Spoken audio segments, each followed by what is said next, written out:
Assalamualaikum warahmatullahi wabarakatuh. Senang sekali saya Sunarif dari Forum News Network bisa kembali menjumpai Anda.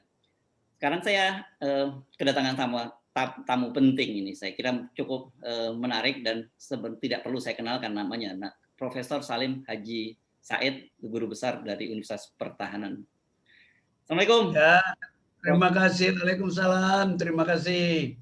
Ya, Terima kasih diundang. Yes, terima kasih. Sama-sama.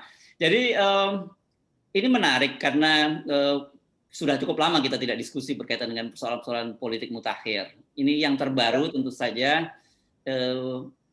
orang banyak mengkritik Presiden Jokowi bahwa akan membawa negara ini kepada otoritarianisme. Tapi kan kita lihat dalam perkembangan terbaru, tadi Presiden minta dikritik, tadi orang basa-basi, tapi belakangan ternyata sekarang minta agar undang-undang UU ITE yang menjadi biang keladi kekacauan selama ini dianggap begitu, itu untuk direvisi. Bagaimana Prof. Salim melihat perkembangan terbaru ini? Saya kan selalu bilang Pak Jokowi itu sebenarnya orang baik, maksudnya baik dari dulu juga begitu. Persoalannya adalah struktur politik kita sekarang ini apakah memungkinkan seorang seperti Pak Jokowi itu selalu berbuat baik. Sebab kan yang jadi soal di negeri ini, who is really in control? Siapa yang berkuasa?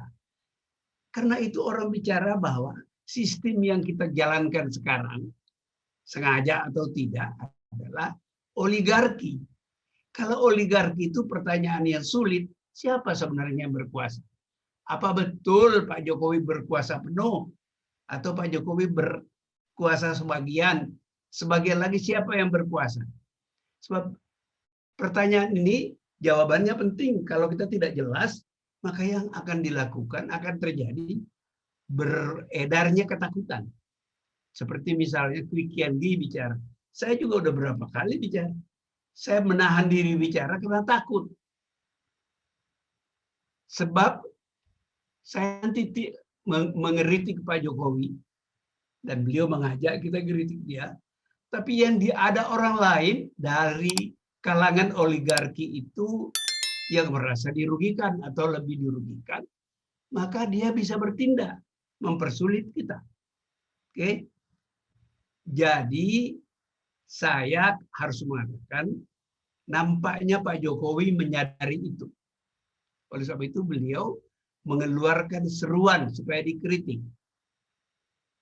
Persoalannya, apa semua orang yang ada niat mengkritik itu berani? Saya tidak 100% berani.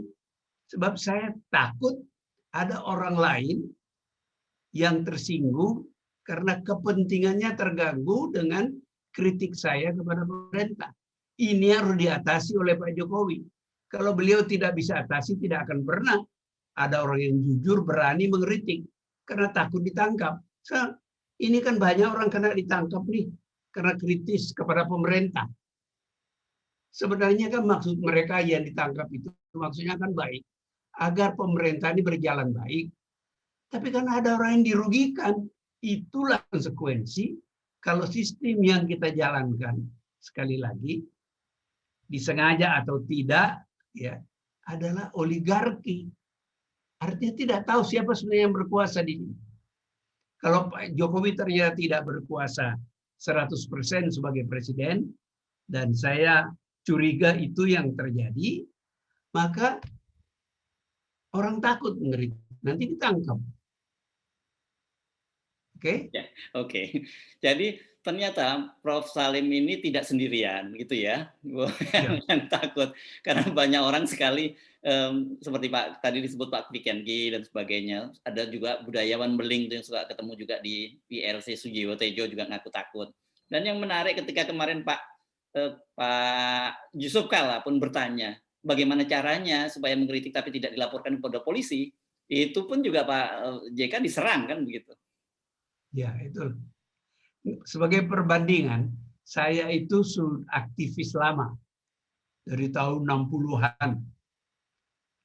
Menulis sudah lama. Dan saya mengkritik pemerintah, tentu tidak terlalu belatan begitu ya. Dengan baik-baik, hati-hati. Selama Orde Baru, saya aman-aman saja. Kenapa? Karena saya tahu betul dan pengetahuan saya tidak salah. Saya kan ilmuwan politik. Jadi kemungkinan salah sedikit sekali. Yang berkuasa itu Pak Harto, zaman Orde Baru. Jadi kalau kepentingan Pak Harto tidak kita singgung-singgung, maka kita relatif aman. Itu sebabnya banyak tulisan saya di zaman Orde Baru. Sebagian sudah diterbitkan dalam bentuk buku. Karena orang tanya, berani amat. Nah, saya bilang, saya tidak mengerti orang yang berkuasa. Kadang-kadang menyindir-nyindir sedikit. Dan orang yang berkuasa itu tidak melihat saya sebagai ancaman. Itu penjelasannya juga mengapa saya sejak tahun 94 itu atas permintaan Panglima ABRI, Jenderal Faisal, saya mengajar di Sesko TNI, sudah itu mengajar di Sesko lain, sudah itu kemudian Unahan berdiri, saya mengajar, di PTIK juga saya mengajar, nggak pernah saya ditegur. Karena saya tidak membahayakan orang, saya tidak membahayakan kekuatan tertentu. Saya justru ingin menyelamatkan negeri ini. Karena itu dari awal saya sudah bilang tahun lalu, sekian tahun lalu lah ketika sejak Pak Jokowi jadi presiden, saya mengatakan orang ini orang baik. Tapi baik saja tidak cukup untuk menguasai negeri, mengurus negeri seperti Indonesia ini yang sangat complicated. Itu harus diingat. Jadi ini konsekuensinya, Pak Jokowi kan akan berakhir 5 tahun ini. Orang yang mau jadi presiden harus menyadari itu. Kalau dia tidak cukup kuat, kenapa Harto tidak takut? Kita tidak takut, karena dia cukup kuat. Pak Harto itu partainya terkuat bukan hanya di Indonesia, di Asia Tenggara. Siapa partainya? Golkar. Bukan, ABRI. Nah, Pak Jokowi kan tidak punya partai. Dia tergantung kepada sejumlah orang yang beramai-ramai mendukung dia. Dan karena itu berharap keuntungan. Nah, kalau orang-orang ini merasa terganggu, keuntungannya terganggu, dia bisa mempersoalkan kita. Ngadu kepada polisi kah, menyerang kita pakai buzzer, buzzer apa-apa. Itu, ya kita kan tidak aman seperti yang dialami Kwi Kian Gi. Capek kita. Kita maksudnya baik. Pak Denny, Bapak Presiden yang memang tulus minta dikritik, saya percaya itu. Tapi karena ada orang lain yang kepentingannya terganggu, dia yang menyusahkan kita, bukan Pak Jokowi. Oke. Itu harus disadari oleh Pak Jokowi. Kalau memang tidak banyak kritik masuk, juga disadari calon-calon presiden kelak yang akan menggantikan Pak Jokowi. Ya. Kalau dia tidak kuat, dia akan main-mainkan oleh oligarki. Ya, oke. Saya dengan tesis tadi, kan saya sendiri juga mempertanyakan kalau begitu, seberapa jauh kalau begitu efektivitas rencana Pak Jokowi untuk memberikan stimulus, ini saya menyebutnya begitu, paket stimulus demokratisasi lah gitu dalam situasi ini. Apakah mungkin bisa terwujud kalau dengan bahwa sebenarnya beliau itu tidak in hand gitu dalam situasi saat ini? Pengalaman saya sejak Pak Jokowi jadi presiden, sudah sekian tahun, saya berkesimpulan beliau itu tidak 100% in control. Beliau harus banyak kompromi. Karena beliau itu tidak punya kekuatan politik seperti SBY, atau seperti Gus Dur, seperti Megawati. Kalau lebih mau jelas lagi, tidak punya kekuatan politik seperti Pak Harto. Jadi nggak bisa diharapkan. Oke. Pak Jokowi harus kompromi, dan dari kompromi itu kritik mengalir kepada Pak Jokowi. Dan Pak Jokowi tidak bisa mengatasi itu karena dia tergantung kepada sejumlah oligark yang beramai-ramai mengelola Indonesia. Oke. Kalau begitu sebenarnya kita juga tidak bisa euforia ya, walaupun Pak Jokowi minta dikritik, kemudian akan ada undang-undang ITE mau direvisi, terus kemudian kita juga langsung memberanikan diri mengkritik itu. Mesti wait and see dulu dong situasinya ya. Ya. Yang harus saya tafsirkan adalah beliau bermaksud baik. Ya, kritiklah pemerintah. Tidak apa-apa kritik. Nah, tapi kan saya sudah katakan tadi, yang berkuasa, yang lain dari oligark ini punya kepentingan berbeda-beda. Jadi mungkin kita mengkritik Pak Jokowi, tapi yang merasa terganggu, kepentingannya terganggu bukan Pak Jokowi. Nah, orang ini punya kekuatan mempersulit kita yang dengan ikhlas mengkritik Pak Jokowi. Itu masalah. Jadi oleh sebab itu, terima saja undangan mengkritik itu sebagai tanda bukti, tanda saya mengatakan Pak Jokowi itu orang baik.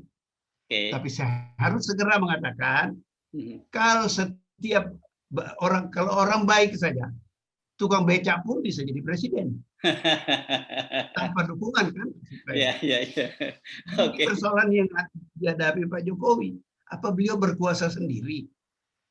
Apa tidak banyak geng oligarki itu menjadi peserta berkuasa dan punya antara lain kekuasaan mempersulit orang yang mengkritik pemerintah karena kepentingan dia terganggu.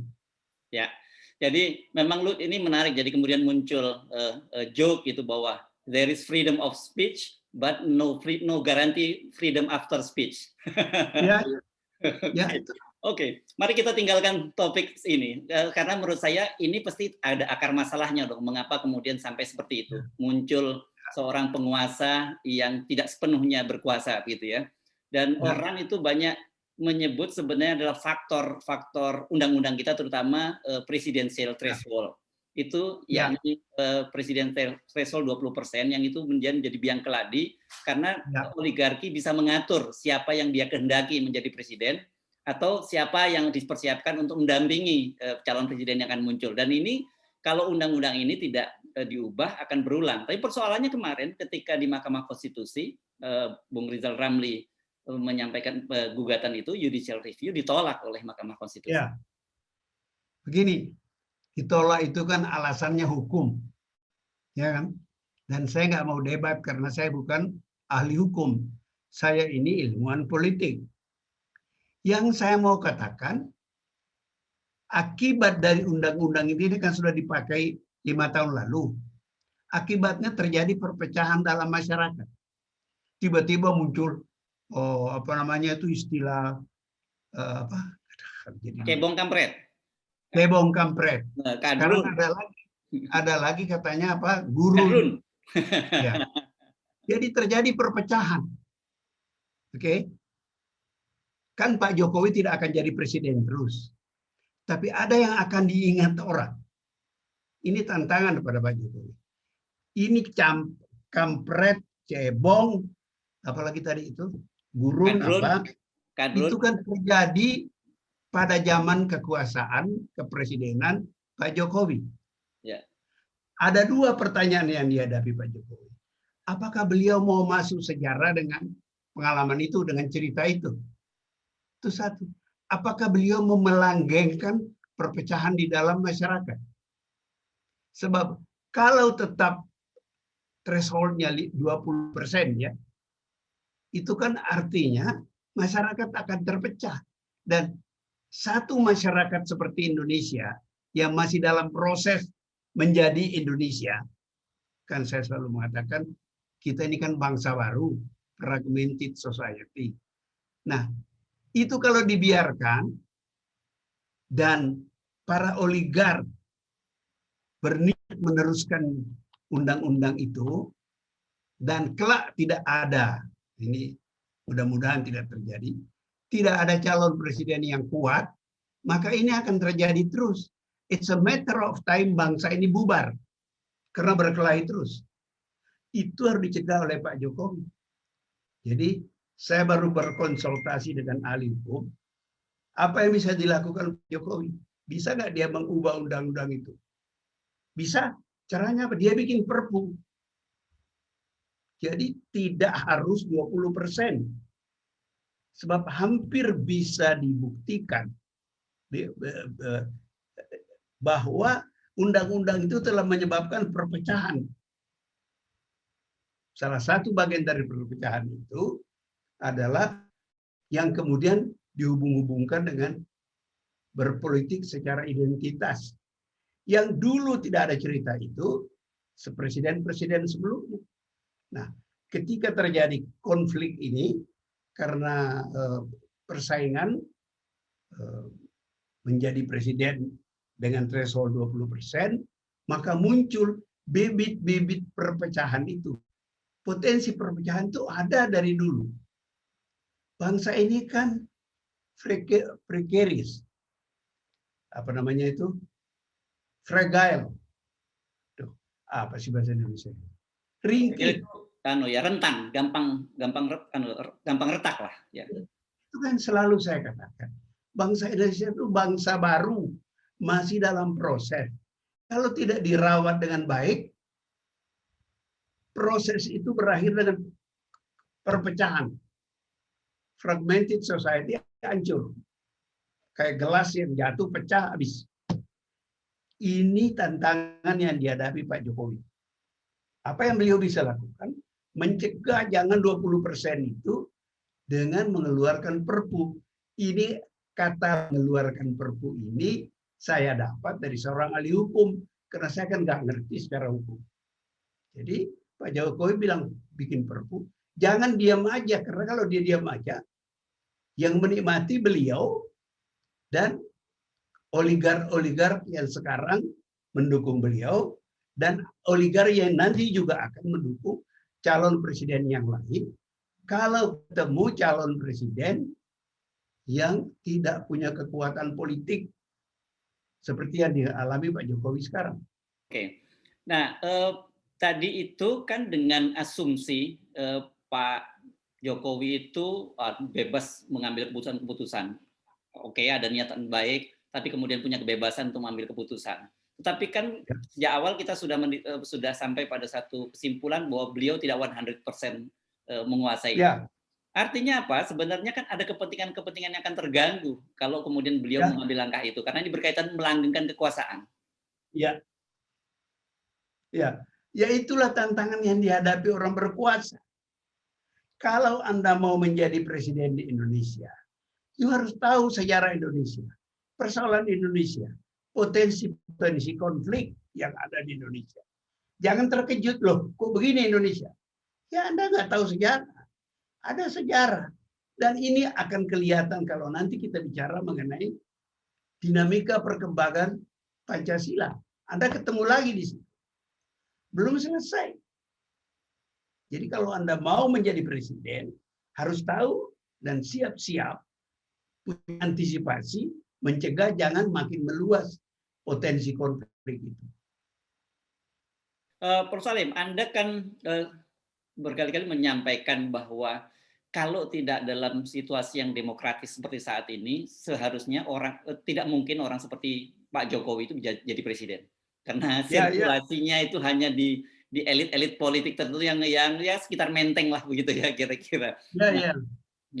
Nah, dalam situasi ini kan harusnya Pak Jokowi menyadari sepenuhnya kan, dan beliau harusnya berkepentingan untuk ikut merawat demokrasi ini. Sementara sekarang ini banyak bukan hanya pengamat dalam negeri, pengamat internasional juga melihat bahwa Indonesia itu sudah berada di bibir jurang oligarki, otoritarianisme. Ya, kembali lagi, saya koar-koar selalu mengatakan orang harus tahu sejarah Indonesia. Orang harus tahu karakter bangsa Indonesia. Orang harus tahu potensi konflik yang ada di Indonesia. Nggak bisa Anda begitu saja karena dapat dukungan, Anda jadi presiden, Anda nggak siap. Anda diperkuda oleh kekuatan-kekuatan yang memilih Anda karena dia bilang Anda bisa diperalat. Itu yang harus dicegah. Nah, itu tantangan yang dihadapi Pak Jokowi sekarang, karena masih ada waktu beberapa tahun, supaya dia memperbaiki citranya di dalam sejarah Indonesia. Dia akan dulu bisa jadi presiden dari seorang wali kota Solo. Ya, naik ketika ada kekosongan di elit politik, orang memilih beliau karena beliau itu populer. Tapi orang dan Pak Jokowi sendiri, kesan saya, tidak tahu betul sejarah Indonesia. Tidak tahu betul potensi-potensi konflik di Indonesia. Maka muncullah segala macam hantu belau ini yang mengancam persatuan Indonesia. Kembali lagi, Pak Jokowi mau dicatat menjadi presiden yang menyebabkan perpecahan Indonesia, atau menjadi presiden yang menjaga persatuan Indonesia. Masih ada waktu beberapa tahun. Beliau masih punya kekuasaan perpu memperbaiki undang-undang yang membatasi orang partai yang bisa mencalonkan presiden. Kalau dibiarkan lewat itu, ya beliau mengulangi lagi tanpa bermaksud jahat apa yang telah kita alami, perpecahan yang kita alami sekarang ini. Oke. Sebelum kita membahas lebih jauh soal perpecahan itu, saya agak mundur sedikit ini berkaitan dengan tadi, karena ini kan muncul perdebatan soal pilkada serentak 2020, 2022, 2003 atau disatukan menjadi pemilu serentak pada tahun 2024. Dan Pak Jokowi kelihatannya memilih opsi itu. Orang juga mencurigai bahwa opsi itu dipilih itu bagian dari strategi oligarki untuk melanggengkan kekuasaannya. Apakah Profesor Salim juga melihat hal yang sama? Ya, mari kita menilai sesuatu berdasarkan pengalaman. Kan pemilu serentak itu sudah pernah kita lakukan. Salah satu yang menarik, panitia pemilu yang mati berapa banyak? 894. Ya. Itu kan artinya pekerjaan terlalu besar, tenaga yang tersedia terbatas, ya, dan mungkin tidak ada pemeriksaan dokter yang rapi sebelum orang itu menjadi pejabat pelaksana pemilu. Jangan diulangi lagi, gitu loh. Harus cari cara lain.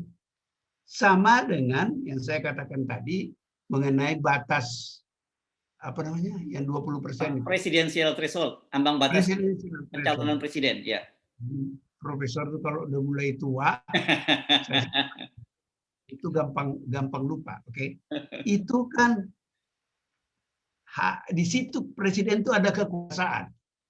Dia bisa mencegah itu terjadi.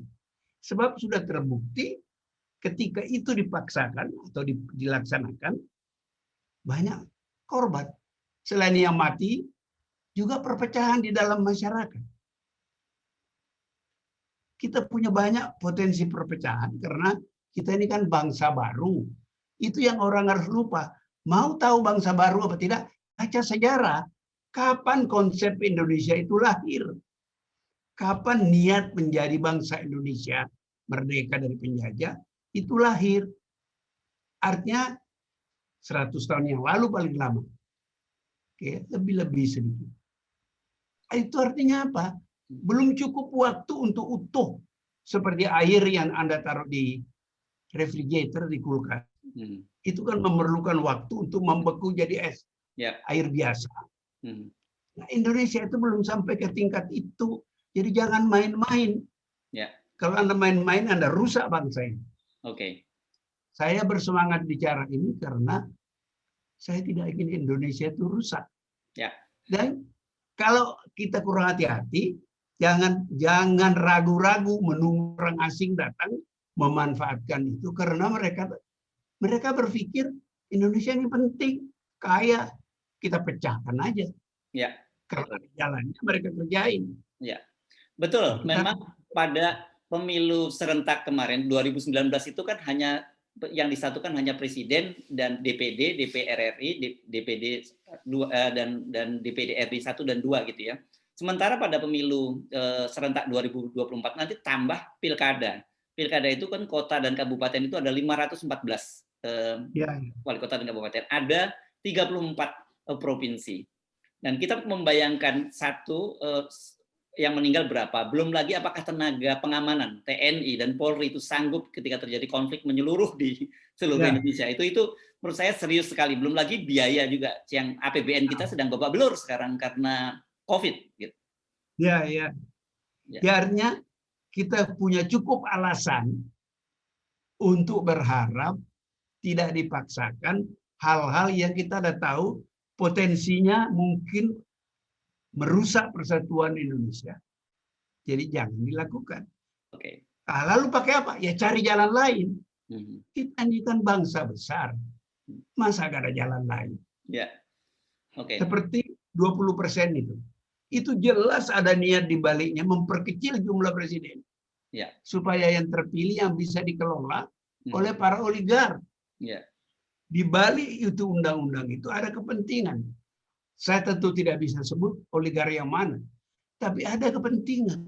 Nah, Pak Jokowi harus membuktikan dia tidak tunduk kepada kepentingan itu. Dia tunduk kepada hati nuraninya, membela rakyat dan membela keutuhan negara Republik Indonesia. Masih ada waktu. Oke. Nah, mari kita coba bangun kesadaran publik. Seperti apa sih rentannya, kan Profesor Salim ini selalu bicara tentang bahwa ini fragile bangsa ini. Kita ini belum tentu sebagai bangsa. Apakah memang dari sisi sebagai disiplin seorang ilmuwan politik melihat tanda-tanda kita seperti balkanisasi gitulah orang menyebutnya ya, seperti negara Balkan itu besar di potensinya pada kita? Ya kalau kita tidak hati-hati itu mengundang orang, karena itu sebagai orang mengajar tentara. Dari awal reformasi pun saya berkoar-koar, perlunya pertahanan Indonesia diperkuat, dananya cukup, latihannya cukup, senjatanya cukup. Kenapa? Itu namanya deterrence. Kalau kita tidak kuat, itu memancing orang untuk mengganggu kita. Nah, seperti ini juga. Kalau kita kurang hati-hati, kita mengundang orang lain yang sebenarnya tidak senang. Indonesia itu besar, kaya. Bandingkan dengan negara lain. Mereka itu tidak senang. Jadi kalau memang bisa dipecah, pecahin aja. Kira-kira seperti itu. Nah, itu harus disadari. Karena itu sejarah itu penting. Bahwa bangsa ini sejarahnya begini, potensi ancamannya begini, mari kita hindarkan potensi ancaman. Sekarang agak susah. Ya. Karena Pak Jokowi itu yang dia miliki niat baik. Apakah dia cukup kuat? Kita lihat aja apa berani orang sekarang mengkritik. Saya nggak berani. Orang kayak siapa? Pak Kwi Kian Gi yang lebih senior dari saya, pernah jadi menteri, juga nggak berani. Siapa yang mengganggu mereka? Belum tentu Jokowi. Yang membuat mereka takut belum tentu Jokowi. Ada kekuatan-kekuatan lain yang bekerja sama untuk kepentingan memanfaatkan kekuasaan Jokowi. Sebab ia menangkap itu kan tidak bisa orang oligark. Dia akan punya channel-channel. Dan channel-channel itu puncaknya adalah presiden. Jadi sekarang tergantung Pak Jokowi. Oke. Nah, tetapi ini kan seperti kita bergerak, berputar-putar di labirin. Karena kita tahu bahwa situasi semacam ini ujungnya seperti apa kalau dibiarkan terus ya. Fragmented society ini akan menjadi divided society, sudah menjadi divided society gitu. Crumble society. Crumble society. Nah, persoalannya kan kita tadi sepakat bahwa Pak Jokowi ini cuma niatnya baik. Tapi kan dalam politik nggak cuma cukup niat baik saja. Apa yang bisa kita lakukan dalam situasi semacam ini? Niat baik itu satu permulaan yang bagus. Saya harap percakapan kita ini didengar, ditonton oleh Pak Jokowi. Mudah-mudahan itu memberi semangat kepada dia. Bahwa bagaimanapun berkuasa apa tidak, ada orang lain berkuasa. Beliau itu ada Presiden Republik Indonesia. Ada sesuatu yang nggak bisa dikerjakan tanpa tanda tangan Pak Jokowi. Itu modalnya yang paling penting. Ya. Coba dia gunakan itu untuk menyelamatkan sejarah beliau, jangan masuk sejarah sebagai orang yang menyebabkan perpecahan, juga untuk menyelamatkan jangan bangsa ini, kalau istilah Bung Karno dulu, gontok-gontoan. Itu Pak Jokowi harus mencegah itu. Sebab itu beliau akan jadi korban kalau nggak ada perbaikan. Yes.